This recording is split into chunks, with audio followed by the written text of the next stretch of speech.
Hello everyone, Dr. Colleen and Dr. Mark from Lifetime Wellness. Hello.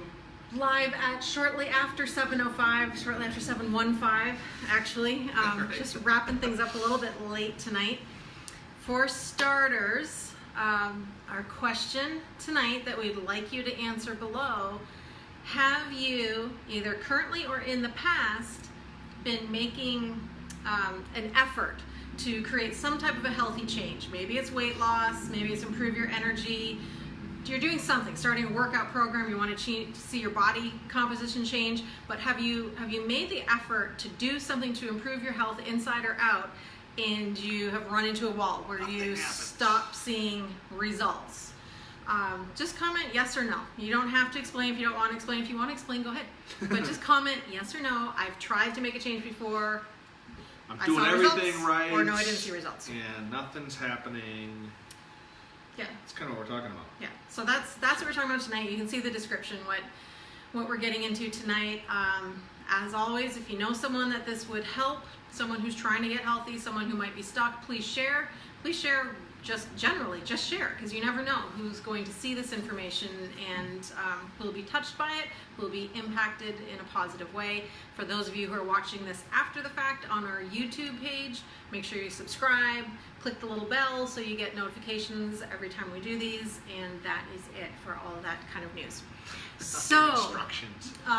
As we get started, we encounter this often in our practice, where either people ask a question pertaining to this, or they come in really kind of upset about this. Just happened the other day. Yeah, At a consult, and this happened. They are, in their words, doing everything right, and they're not getting the results that they want. So they are, in at least in their mind, they're eating healthy foods, clean foods. In some cases, they're usually one of the first things we can correct is the timing of eating, how often we're eating. But in some cases, people are doing great with their intermittent fasting, not eating a lot of junk food, not eating a lot of sugar, not a lot of the vices in their lifestyle choices. They're exercising consistently, they're sleeping well, they're going to the bathroom well, they're thinking healthy, happy thoughts, they're spiritually connected. Like, it just seems like everything's lined up that they should be seeing the results that they want, but they're not.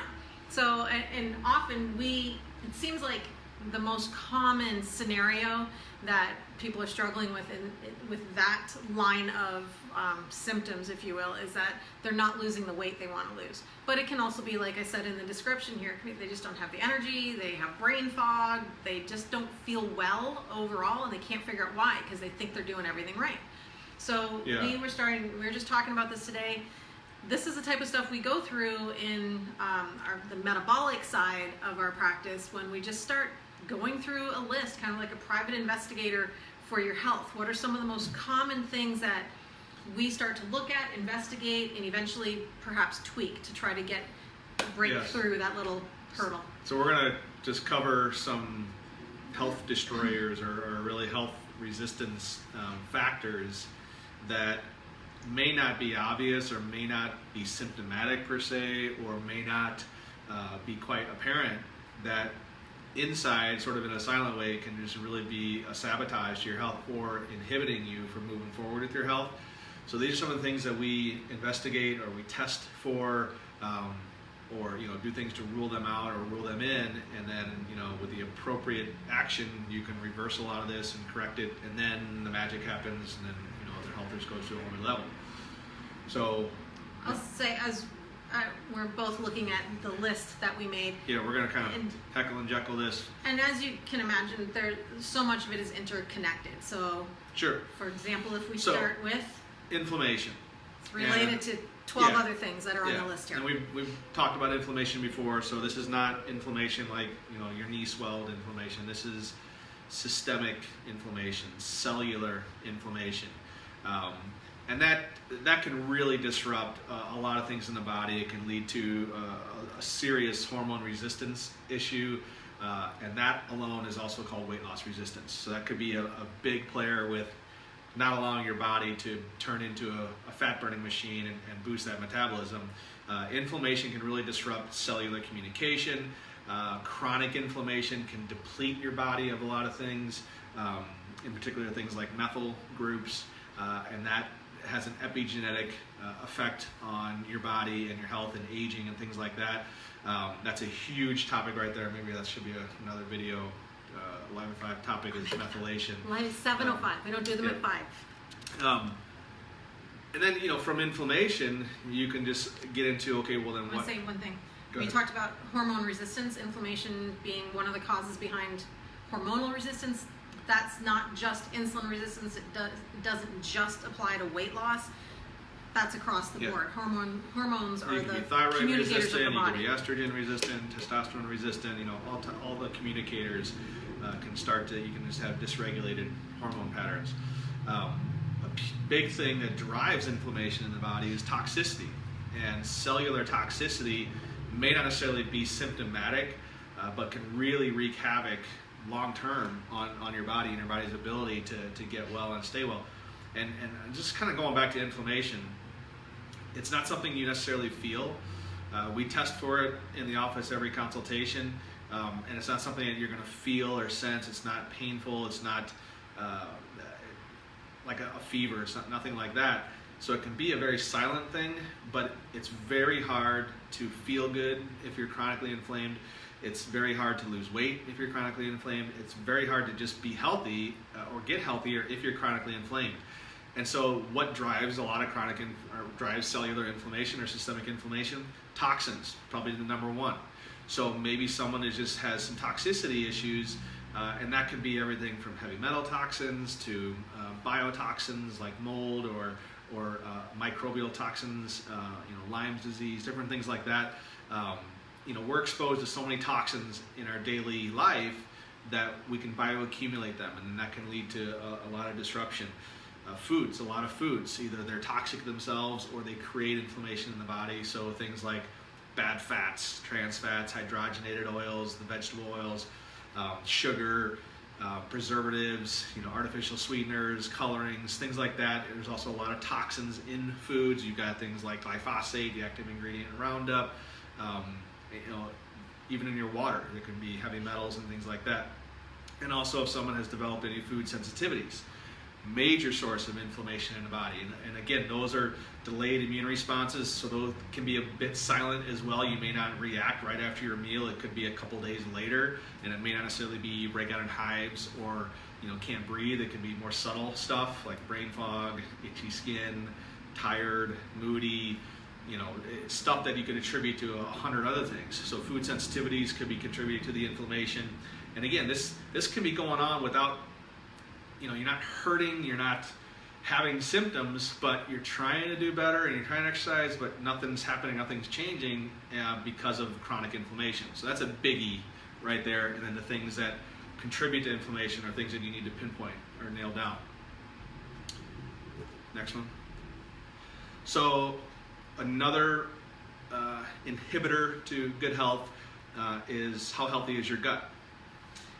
And that's not just things like IBS, inflammatory bowel disease, or irritable bowel disease, or more serious things like Crohn's or ulcerative colitis, but it also means like, how's your microbiome? How is that ecosystem of beneficial microbes? Is yours healthy or not? That alone, the microbiome now is being linked to so many things, and the foods that you eat can impact your microbiome. Whether you're fasting or not can influence your microbiome. Medications you've taken can obviously interfere with your microbiome. So if your microbiome is off, well, shoot, we've got probiotics that are specific for people. Right? You said shoot? Yeah. Snake Joe, I think. We have probiotics that are specific for people who have weight loss resistance. So we know that there's healthy gut bacteria that contribute to weight loss. So there's could be things like that. Certainly, if you have any level of leaky gut or intestinal permeability, that's another thing that's just going to massively drive inflammation. Those breaches and barriers in our body, the gut barrier, the blood-brain barrier, even epithelial barrier in the lung tissue, those need to be tight, they need to be solid, because if you have any of that, again, it may not necessarily be symptomatic, but you're introducing toxins and foreign things into the system, and the immune system's going to react to that. You're going to use up a ton of energy trying to take care of those things, and they all lead to chronic inflammation. I'm going to insert a little follow-up question we often get when we start talking about this. People will say, well, you know, I just did a little cleanse. I did a little 3-day, 4-day, 5-day cleanse that I picked up from the health store, from Costco or something like that. So I should be good, right? No. When we're talking about this level of inflammation or cellular toxicity, you need to dig a lot deeper than that, and you need to use proper strategy to prepare your body at each stage of the way to really dig deep and release those toxins from the cellular level. So it's not as simple as a colon cleanse to deal with a lot of And the same is true with your microbiome. You know, it can take some time to reestablish a healthy microbiome. So very important things are like this critical stuff. The science on the microbiome has just exploded over the last 10 and 20 years, and it's just getting better and better. But that's an area that we deal with a lot, and that's how you see really good results by fixing that. You mentioned heavy metals, right? Yeah, heavy metals. We're exposed to that in a variety of ways. You know, now they're promoting the flu season and the flu shots. They all contain aluminum, and most, if not all, the current flu shots contain mercury still. You got to be careful with this. A lot of these heavy metals are in vaccinations. Can have dental amalgam fillings with mercury in them. You know, the water supply can be infected with lead, arsenic, things like that. You can be exposed to it in your workplace. You know, lead is a big problem in homes with older paint and things like that. So heavy metal toxicity is very common, and some of those can move around the body and get to the brain where they can really do some damage. Again, it's something that needs to be tackled properly, safely, and comprehensively, not just taking some chlorella or some blue-green algae or something like that. That's not going to cut it. Kind of ties into one of the last things we'll talk about, and that's... There's more with it. Oh, okay, I didn't see page 2. So you've got... just that part. It's okay. I'm going over there. Big issue, and this has become a big part of our consultation now, because we have to look into it and ask about it, and that's a history of any dental issues. So mostly what we're asking about are things like amalgam fillings, so the silver fillings, which by the way are 50% mercury, root canals, and tooth extractions, so like wisdom tooth extractions or other pull teeth, but also if they've had any other work in their mouth like crowns or implants that contain other types of metals. So because you can have an issue called galvanism, where say you have silver in your mouth and then you have a gold plate put on, you could have opposing metals, and within the saliva solution, which is a little acidic, and you're creating a battery in your own mouth, and that can be impacting you with voltage. But the metals are the other issues, like the root canals and tooth extractions, can lead to some pretty serious chronic infections that are within the jawbone that your body can't take care of because it's sort of encapsulated in a little capsule. It's called a cavitation. It's like a cave in the jawbone where the tooth once was. And those can just absolutely wreck your health, and you can be trying to figure this out for a long time and not even suspecting that it's coming from your mouth. Fortunately, there's some imaging you can have to rule that in or rule that out and take care of that properly. That's kind of along the lines of proper detoxification. You really have to take care of these properly and with the right biological kind of dentist. But the dental, and there's a whole microbiome, oral microbiome. So there's a whole ecosystem of bugs that are specific to the mouth that might be an issue as well. So dental issue is another one you've gotta look into and rule out. That's definitely a topic we should address in its own live at 7:05. We should get Dr. Jerry with us. Yeah. And then, why don't you go there next? Just a general statement. Well, certainly in all our consultations, we're talking about what medications are you taking, if any. All medications, by definition, have side effects. If you're on multiple medications, you can have interactions between them that no doctor or pharmacist can predict. And a lot of side effects of a lot of medications are weight gain, can cause, other issues, whether it's cardiovascular Brain fog, issues, anxiety. brain fog, moodiness. It's kind of scary stuff. Some of the meds that people are on, we see people on a lot of meds. The same person on, half a dozen to a dozen meds. That's a lot of toxicity. That's just It's a lot of a lot of stuff your body's got to too. deal with, in addition to why you're not well. Right. So We've said for the last several years, as we've seen prescriptions on the rise with each year in our practice, we started realizing and talking to other doctors around the country that when someone walks in and things just don't add up, something's off with the story and not sure why you're feeling this way, so many times we can trace it back to it's a combination of the medications, combination of the side effects of those medications.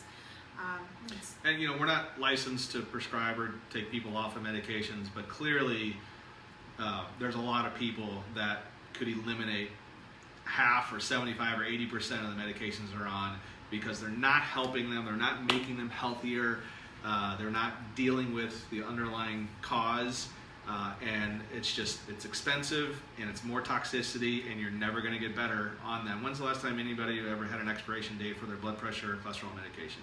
They're expected to be on it for life. Here's a good question. This is a little more proactive.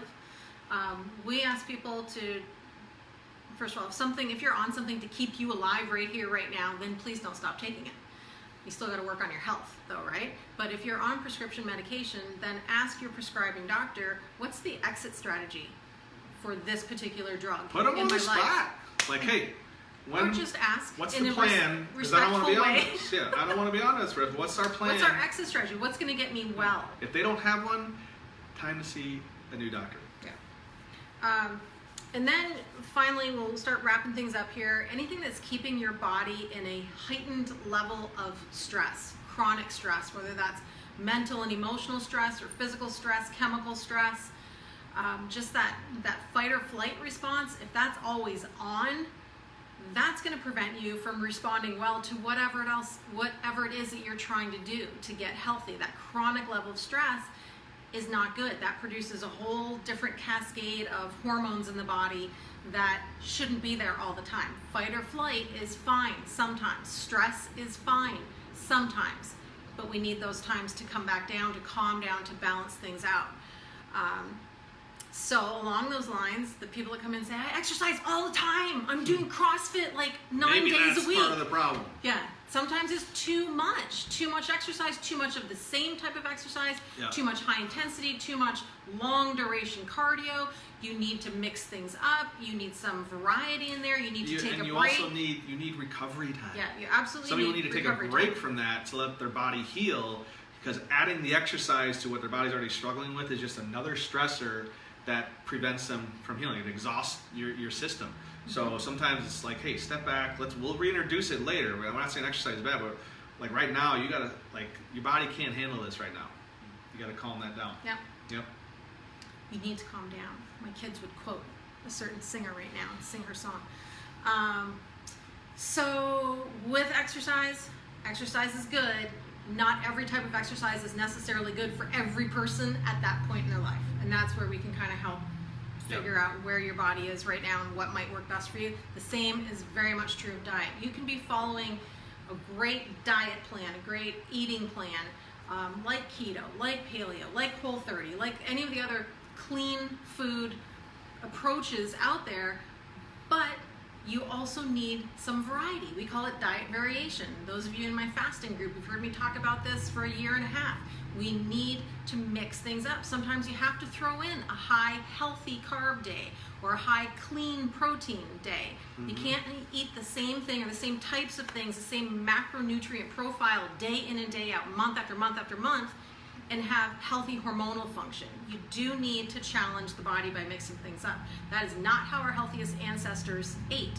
There was variety, there was seasonal variety, there was feast, there was some famine. We've talked about that before, so we do need to mix things up. So you can be doing so many right things that just need to be tweaked a little bit. And we can kind of see that from our perch, as our Pastor Tom just said to me the other day, for our perch at 20,000 feet up, when you look down, that's kind of us looking down at what are you doing? oh, I can see clearly where we need to switch things up a little bit, add a little variety here, let's remove this for a couple weeks. That's the type of stuff that we do here. So with the testing, a lot of the functional lab work that we do, and then some of this lifestyle strategizing, that's where we can really help people get through those roadblocks and those hurdles. Yeah, a lot of times if you're just seeing your medical doctor or family practitioner or general practitioner, they're going to stick to some of the standard testing, just some blood work, comprehensive blood panels, and lipid panels. There's a lot of great testing out there that can really help the investigation part of it. But at the same time, there's also more common roadblocks that people experience, like inflammation, that you can almost feel confident in starting somebody on that, because it's going to be good for virtually everyone anyway. Absolutely. And it's always a good starting point. Sometimes the testing is necessary, sometimes we can get started without it, because there are some more common, higher percentage area things that are off that you're going to address anyway just based on their presentation, and inflammation is one of those. But testing is available. We've got a lot of great tests at our disposal, like food sensitivities, like methylation testing, like breach of barrier testing, a lot of things out there, heavy metal toxicity, things like that we can rule in or rule out if it's contributing. So, good stuff. We're going to end it there because I think we could go on for a while if we don't. I think we got some good ideas for some future videos too. Yeah. So if you have any questions, hi April. If you have any questions, any comments, please leave them below. Please share this with people who would benefit from it, and we will see you next week. Ciao.